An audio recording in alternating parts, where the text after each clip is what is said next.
Hi, welcome back to my channel. My name is Peace.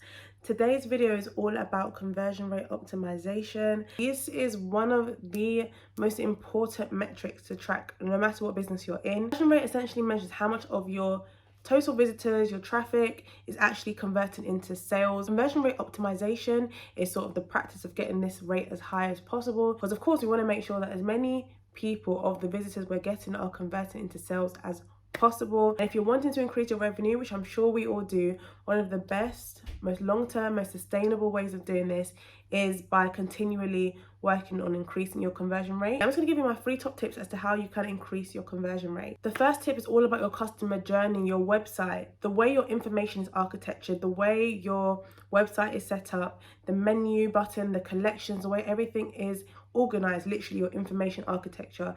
That needs to be as smooth as possible.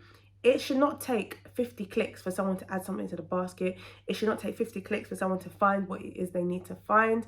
And sometimes when you've made the website, you might feel like, yeah, it makes sense, but you don't know what mindset you were in when you made the website.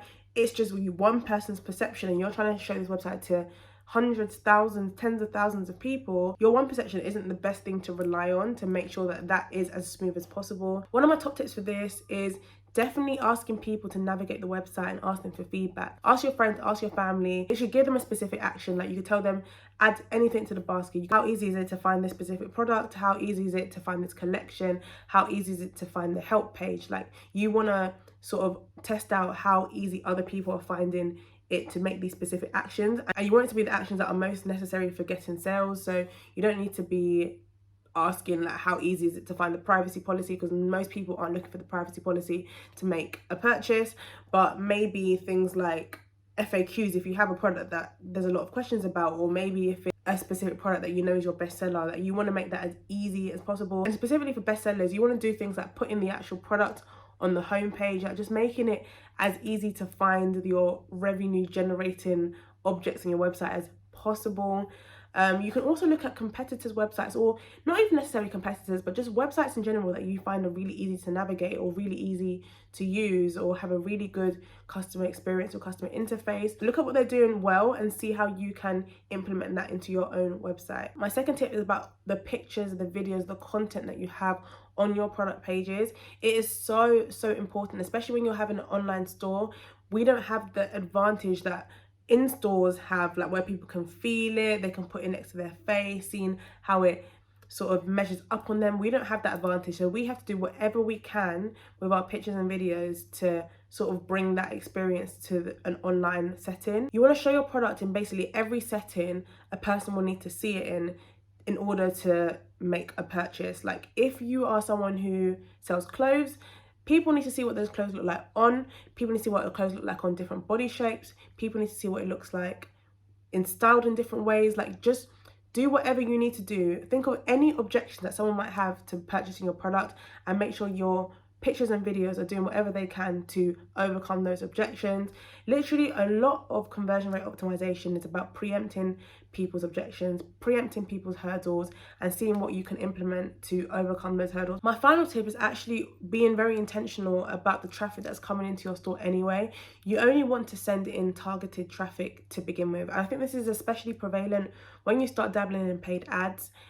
If you're not targeting the right people, then you're going to be sending in people that were never going to make a purchase. Some people just like clicking to sort of see, but then they were never going to make a purchase in the first place. Like, for example, if you're someone who has a product that only works for a particular age group and you're running paid traffic to your store, but you're doing it for all ages, then you're going to find that your conversion rate is going to be lower because your product is only speaking to a particular group, but you're sending in a wider group. So you want to make sure that you're sending in traffic, that you're doing your marketing in places where your target audience is the most, and you're speaking to them in a way that will resonate with them the most, so that the traffic that comes to your store in the first place is they're very high quality traffic, and they're very likely to make a purchase as long as you do the rest of the conversion rate optimization things as good as possible. I actually have a bonus tip that I found very useful recently, but Shopify and I think some other website platforms also have a feature where you can see what customers are searching for in your store, but you don't have. So if you see that customers are searching for a product that you don't actually stock in your store, then that can be an idea. So maybe if I stock this product, then people won't be left empty-handed when they're searching for this. And if you're seeing a lot of people searching for the same things and you don't have it, then you can definitely increase your conversion rate by stocking these things, because they're literally in demand. So yeah, the searchability is really, really good for identifying what people actually are looking for. Those are a few of my tips. There are literally so many more things you can do to optimize your conversion rate.